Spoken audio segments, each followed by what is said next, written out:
I got mine first, so it didn't interfere with your... You were thinking about... the coffee pot was the wrong way, though. I didn't do it. I don't care. You didn't fix it. You just left it inappropriately staged.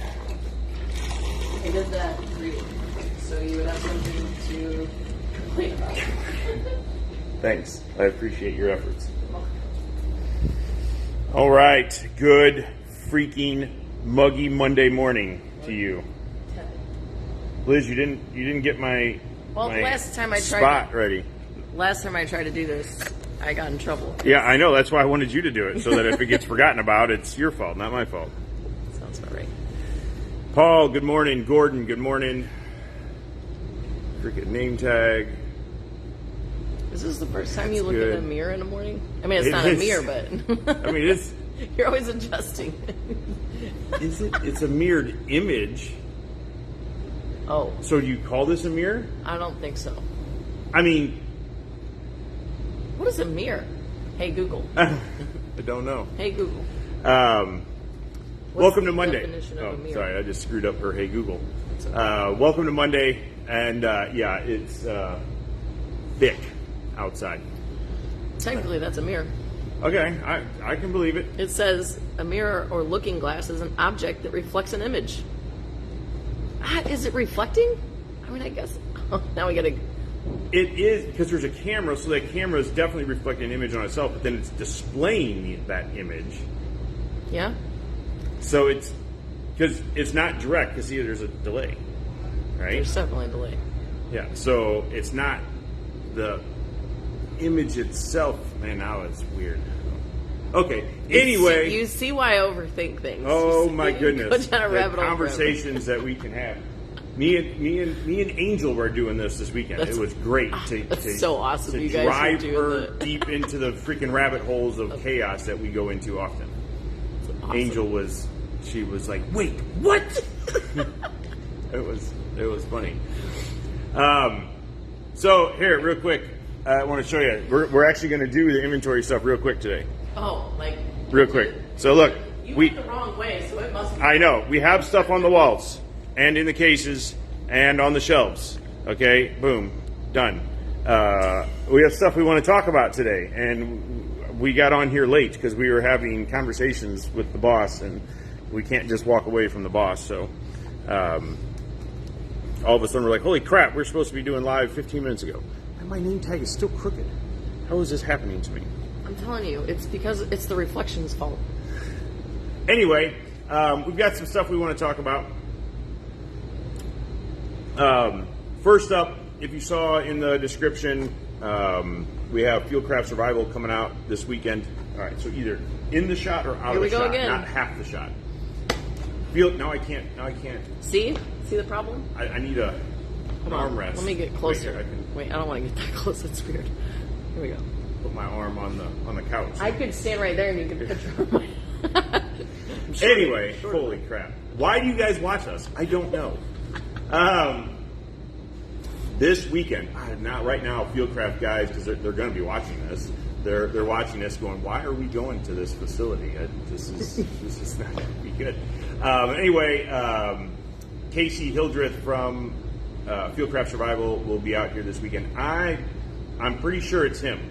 He never definitively said, but he said, "I look forward to seeing you soon." But he didn't say that he was definitely the one teaching. But I'm pretty sure it's going to be Casey. Casey's going to be out here this weekend teaching. We have two different classes, one on Saturday, one on Sunday. Both have seats. To the best of my knowledge, both still have seats left in them. So get signed up. It's a really cool opportunity to learn from some other, besides the awesome instructors that we have here, some other awesome instructors that have an opportunity to do some really cool things and teach some really cool people like you and me. So yeah, you're taking it, right? I'm taking it. Yep, I'll be in class both days. So come out and hang out with me and kick my ass in the class, I guess. I don't know. Do it. Tony, good morning. So again, two classes, one Saturday, one Sunday. I believe the Saturday class, I don't remember the names of their classes, but oh boy. The Saturday class is more beginner friendly. The Sunday class, you need to have a little bit more experience for, and I believe, it's not our class, so I don't know, but I believe that even if you're relative beginner, if you take Saturday, you could take Sunday. So I was going to see late Liz and crooked name. Late Liz. Yes. Notice mine's in quotes. That means that it's kind of sarcastic because I'm not usually That late. means that it's absolute. No. It's definitive. No. It's for sure. No. It's foregone conclusion. No. Yes. Always late. Who was here first today? So, is it about being here first or being here before I was scheduled? I don't think I've ever showed up at the time I was scheduled. It's always been Because you're late. before. Anyway, so anyway, if you're free this weekend, come out. I anticipate us having them out again. So obviously, it's going to be up to them if they get here and they're like, yeah, these guys are a bunch of goofballs and we don't like them at all and we don't want to hang out with them anymore, then they won't come back. But hopefully that won't be the case, although they will have. They're going to have a blast. It's terrible. So that's number one and number two. Number three, we have lots of stuff going on in here to include air conditioning. So Yes. it's a great place to come and hang out and look at some cool stuff and buy some cool stuff and shoot your own cool stuff. Then number three. And drink delicious coffee. And drink delicious coffee. And number three, we are getting ready to try some new coffee too, by the way. Oh, yeah, I'm excited. Yeah, because the company that we were getting this stuff from is On the fritz. no more. They went bye-bye. So we're looking for a new company that we can support, that supports others, and has good products. So we're on the hunt right now. If you have any suggestions, post them in here or shoot us an email and let us know. But James already got a few selected and trying out the coffee right now. Anyway, that was not on my agenda, but coffee's kind of always on there. It's important. It is morning coffee with Phil. Yes. So and late Liz. And late Liz. I feel like coffee's always on the agenda. Next. Concealment. This seems like such a simple topic, right? Is it easier to conceal? You didn't see it, but I posed the question in the description. So answer this before we get into it. Is it easier to conceal? And It's a subjective question. It is a subjective question because there's lots of variables. Let's just say general appendix concealment or general waistline concealment, not just appendix, because the same applies for strong side or 4 o'clock type of carry. Is it easier to conceal a full-size gun, a larger framed pistol, or a smaller framed pistol? Okay, so let me know what your thoughts are. I shouldn't say, but I'm going to. Just post in the comments, big or small. That's it. That's all I got to say. And we'll see which one wins. I'm such a child. Small. It's okay. Of course you'd say, never mind. Fit right in around here. So seriously, let us know. Mention it in there. Maybe because of your own personal experience. Maybe you've not concealed carried a firearm before. Miss Peggy Leone, good morning, ma'am. Hi, Peggy. Maybe you're newer to concealment, so your assumption is the bigger one's easier, or the smaller one's easier, or whatever. There's more than one of you watching right now, and only one of you has answered. So let us know if you think the bigger gun is easier to conceal or smaller gun. Your best guess. Yeah, and again, I know this is very subjective. It's based on a bunch of things, but depends on your size and the time of year. So I'm kind of curious about the time of year thing. What? You got a summer gun and a winter gun. Whether you're wearing a coat or a hoodie Summer, or is that summer here or summer there? Or some of. the bigger my waistline, the smaller my pistol. It's a relative argument. Don't assume what? Assume what I want. Don't assume what. Type of clothing, okay. Tall, small, okay. We actually had an argument about this a while ago when I was considering buying the Glock 48, I think. I think it was before I got my Shadow, but I was going to get a Glock 48, and you're like, why? Just get a Glock 19, because it's not that much bigger. And I was like, it's a lot bigger. You're like, no, it's not. And we measured it. It wasn't that much bigger. It wasn't that much bigger. No. So, what? All right, anyway. It seems most people say smaller gun. Yeah. So, yesterday, it was yesterday. We were down at the Baldwin Days. Thank you for all of you, by the way, who came out to. Miss Peggy, to clarify. I know you can't. You got it. I can't. Yes. Tim, good morning. Yes. It matters. Smaller for appendix. 3 o'clock doesn't matter. Oh man, see, 3 o'clock very much matters. Definitely for me. matters. Yeah. Damn it! Now, we got all. It's placement matters. Holster matters, as you will come to learn here in a second. What? Do me a favor and go. I want to talk about the Baldwin Days. While I'm talking about Baldwin Days, will you go grab me an orange gun, please? Yeah. Make it an orange one just so it stands out a little bit better. Okay. So while I'm talking, I'm going to unload my gun. But thank you to everybody who came out to Baldwin Days and suffered in the blazing heat to ride rides and eat funnel cakes and all that stuff. It's about the size of the butt. And for those of you that stopped by and chatted with us while we were melting in our booth, it was a good time. Right up until the time when the power went out. So we lost power down there and up here and all that jazz. So anyway, thank you to everybody that came out and said hi. And we met a lot of people who didn't even know where we were or what we were about. So we got to have some good conversations with people. It was a little interesting because we had a couple of people that when they realized who we were and what we did, that they walked away. So that was the first time I've ever done anything like that.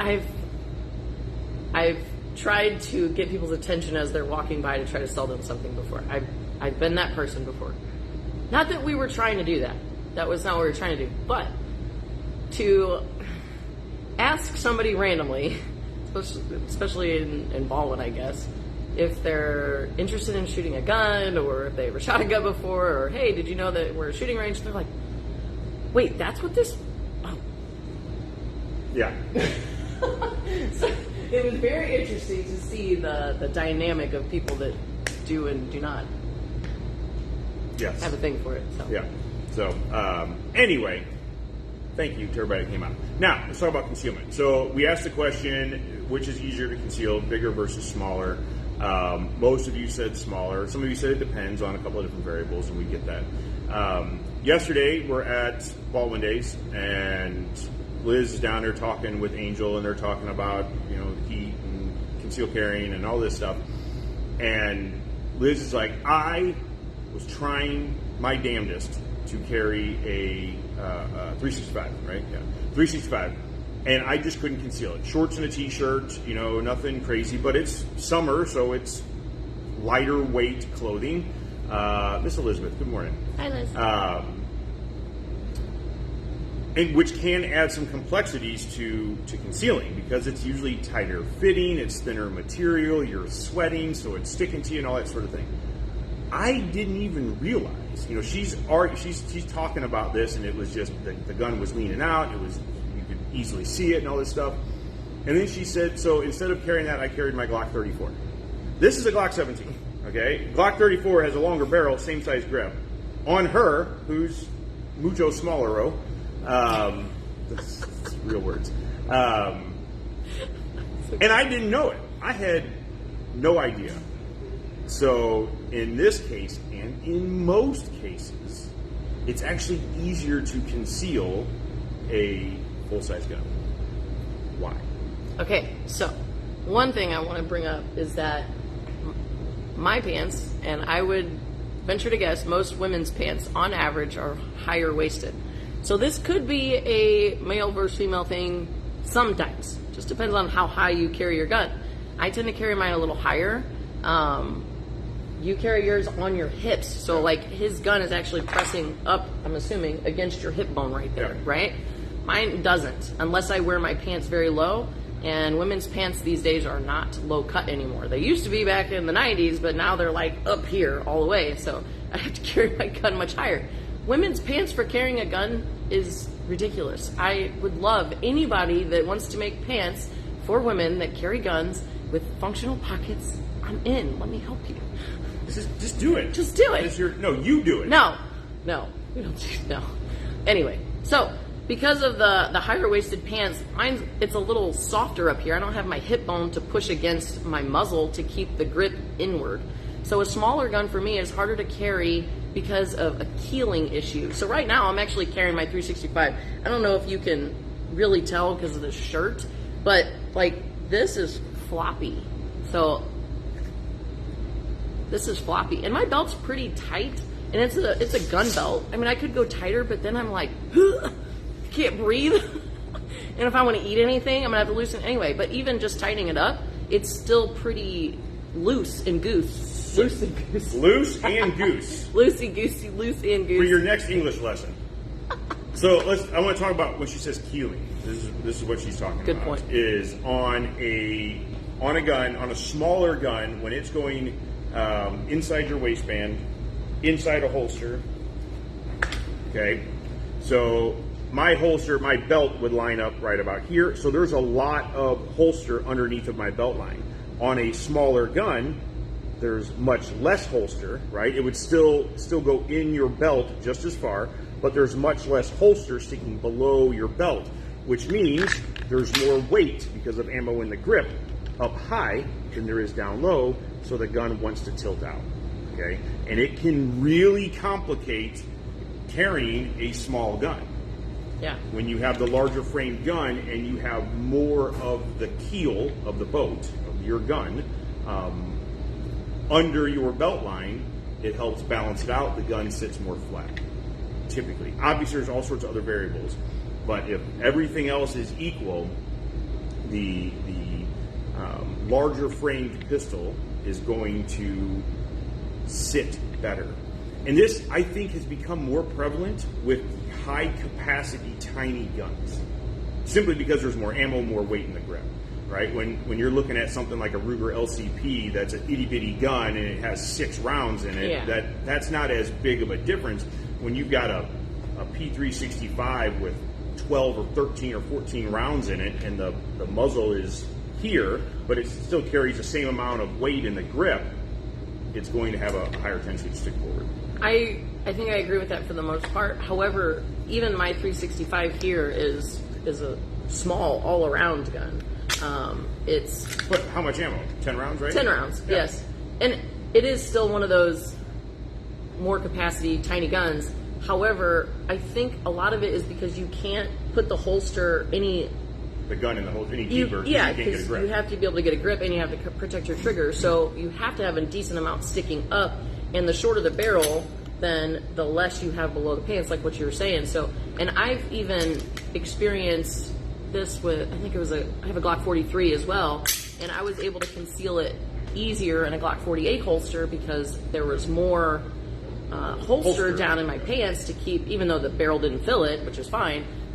So you could consider that if you're buying a holster for a smaller gun, it's like you can't conceal this little 365 or 43 or whatever it is. Think about buying a holster for a 365 macro or an X or something, or a 48, so that way you get more holster down in your pants without having to buy a new gun that you can conceal better. So, hi, Papa. Yes, we're a comedy show. We try. Check out Duluth Trading. My wife bought a pair of men's pants and likes them more than women's pants. I have tried some men's pants too. I have wide hips. It's always worked well for me. And Paul, good morning. Is that Jacques? I wouldn't say that. Yeah. Jacques. No. Magdalene? No. Jacques. Good morning from California. Paul, wedge. I do have a wedge on here. I was messing with this yesterday. So a wedge is something that you can apply to the part of the holster that is up against your skin to kind of push the muzzle out to bring the grip inward. But because that's a soft part of my body, that's just my belly right there. I don't have a bone or a pelvic bone or a hip bone to push up against. That just pushes into my gut and it doesn't do anything. And that's actually a fairly substantial wedge out there. It was bigger. I actually cut it down a little bit. It still wasn't working for me yesterday. So yeah, this gun was a lot harder to carry, and it's a decent holster. It's a safari lane holster. It's got a wedge on it and everything for Not a wedge. a wing for appendix carry, and so this was just my experience with carrying a small gun. I'm gonna go put my 34 on right now, and I'll show you the difference, and I'll tell you why I think there's a couple aspects of it that I think make a difference. But Go right ahead. back. All right, so now I want to address Karen. Good morning, Brian. Honestly, great place. Oh, thank you. I want to talk about, somebody had mentioned 3 o'clock carry. Size of the gun definitively matters there, and here's a big reason why, is that our bodies are not square, right? So straight lines look very strange on us, and when we take a pistol and we put it in this position, when it's concealed, see if I can do this without taking all my clothes off here. But when it's concealed, and it might be hard to tell on camera with a black shirt, but it's going to stick out a lot more. You might feel like, hey, it's not poking into my hip when I'm walking, so I can carry as big of a gun as I want. It's much less concealed here at 3 o'clock. That's why it's always better to carry a gun. I say always. Your mileage may vary. But it's always better to carry a gun in the appendix position or that 4 o'clock-ish position for a right-handed shooter. 3 o'clock carry is really, really, really hard to get away with and actually be concealed. So, and she's back. So I have my Glock 34 on right now, and it's like, even if I pull I don't know how well you can see this because it's black when it's on camera, but you can see a tiny bit of my grip right here, maybe poking out. I see comments on the screen, so I really can't tell, but this is my Glock 34. You can see a little bit below my pants. It's got a name. It's got a name. I'm not going to say it on camera. But it's got a name. But you can imagine what the name might be. And that's, for me, that doesn't bother me in most cases because I don't wear shirts that are low cut or whatever. So I usually wear t-shirts and a pair of jeans. So this works for me. I'm not telling you every person, especially chicks wearing leggings or tight-fitting clothing or something, you're going to be able to carry a Glock 34. But this works for me, and this was way more comfortable than my P365. The gun is up against my body. Like, there's little room here. It keeps it in nice and tight. Now, because I'm a woman, I also have kind of a shelf up here that helps pull my shirt away from the gun. And that helps me as well. That's why this is a subjective thing. But it's something to consider, finding your, so I'm carrying an Filster Enigma. I'm carrying a Filster Enigma, and on Filster's website they have some guidance on how to carry a gun, and they talk about your peaks and your valleys. So you have to find the parts on your bodies where there's like a little bit of a valley where you can put a gun in there. And everybody's different. Yeah, everybody is very everybody's different. Just because spot A works for her and my spot A works for me doesn't mean that it's going to work for you. You could be the same height, same weight as me, and I say that this is where I carry my gun, and you try to do it, and it sits goofy on you because of how your body's built. So it is a very personal thing in trying to find those peaks and valleys on you to help you best hide the gun and give accessibility to the firearm. If I wear my gun low like that, it sticks out a lot. I don't know if you can see that, but that's a lot of grip that is very obvious. It's obviously you not. walk around like that? Hey guys! All the time. Okay. All right. Now that makes sense why you don't carry a gun there then. Yeah. Yeah. So anyway, everybody's different. So Something to consider. that was really that's really what we wanted to kind of highlight today. Mostly that don't discount carrying a full size gun. This really comes down to when you're buying your very first gun. A lot of people, because they want something they can conceal carry, right? You're getting into this. Again, making a broad assumption. You're newer to this world. You're getting into it for self-defense reasons. So in your brain, you say, I want to be able to carry a gun. I don't want to do it right now because I don't know anything about it, but I know that's what I want to do with the gun. So I want something small because I want to put it in my pocket. I want to put it in my purse. I want to put it in my satchel, whatever. I want to put it in my waistline. So I want something small so I can hide it. That's not necessarily wrong, but neither is looking at a full-size gun. Full-size gun is easier to shoot, okay? A gun that fills your hands properly. Doesn't mean that everybody, a full-size gun is going to be easier to shoot than a compact or a subcompact. Because for some people, they have smaller fingers, smaller hands, so gripping a full-size gun doesn't help them. For a lot of people, super small guns like the Ruger LCP or the Smith & Wesson Bodyguard are not a great choice, just because they're really hard to hold on to. Yeah. And then you don't enjoy shooting it, so you don't shoot the gun. But you want something for self-defense that you're not going to practice with. None of that makes sense. So I always tell people, start off with buying the largest frame pistol that you can shoot comfortably in a common caliber. Let me see that orange gun. 9mm is really where you should be, in my opinion. If a year from now you decide you're ready to start carrying a gun on you, try to conceal that one. It might surprise you. But if you have to make a decision, you're like, hey, I want to conceal carry, but I can't figure out how to do it well with that one. I need a smaller gun. Now you can make a better, more well-informed decision because you've been shooting something for 6 months or 8 months or 12 months.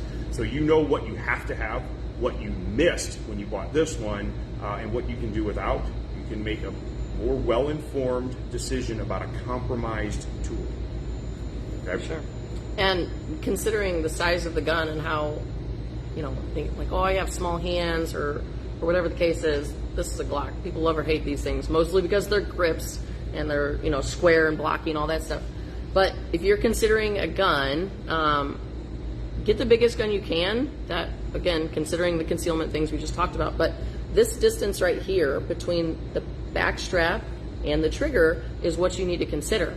And the length of the grip to be able to get your pinkies on it. Your pinkies are a huge part of your grip and managing your recoil. So when you're choosing a gun for you, consider this. You want the gun centered in the webbing of your hand, and you still want to be able to reach the trigger, ideally with that fingertip pad, that first pad. There's all kinds of specifics on, just the tip or the whole meat hook in there. That's not what I'm getting into here. Ideally, you pull the trigger straight back. That's what we're looking for. So that's going to be different depending on you, your gun, your hands, all that stuff. So just things to consider when buying an appropriate size gun. You buy that little tiny thing, you're not going to want to shoot it. And you got to practice with it. Practice should be fun. You had one of the students in your class this weekend who was struggling to shoot as well as she wanted. She was shooting really good, but she had in her head perfection is what she was after, and she was struggling a bit with that, which is, that's a hard thing to do. Sure. Her gun did not fit her hand well, right? It was exactly what Liz was just talking about. When she had the gun in her hand the right way, her finger, I don't know how I can show this, but her finger could not get all the way to the trigger. Right? She had to move her hand around this way in order to get her finger on the trigger, which compromised her grip. Which you can pull the trigger and make a good hit and hold the gun in terrible ways, right? And make a good hit. But it's when you're trying to follow through with that shot and make a follow-up shot that it becomes substantially more complicated to be able to do. And she was struggling. If your hand starts slipping around the grip like that, you start to get these little, you probably can't see it, but I don't think they call it Glock thumb, but it's like, just starts to give you a little blister and irritants right there. So all things to consider. Some of those guns are really wide and kind of difficult to hold on to without rotating your hand around it. So It's all right, Gordon. I had to step out for a minute. so I get too animated when I Yes. slap them. That's exactly what that was. Anyway, yeah, I don't know what else. What else on that topic? Carry guns. Carry guns. Just Stay do stay it. strapped. Stay strapped. Or get clapped. Said George Washington. Yes, that's what he said. Probably. Um, If you need help with, shameless plug, advanced CCW class. Vinny's class, that class it's not a shooting class, okay? However, it's very much dedicated to holsters and trying to figure out something that's going to work for you. Vinny usually brings several of his holsters in there for you to try and kind of see what that's like.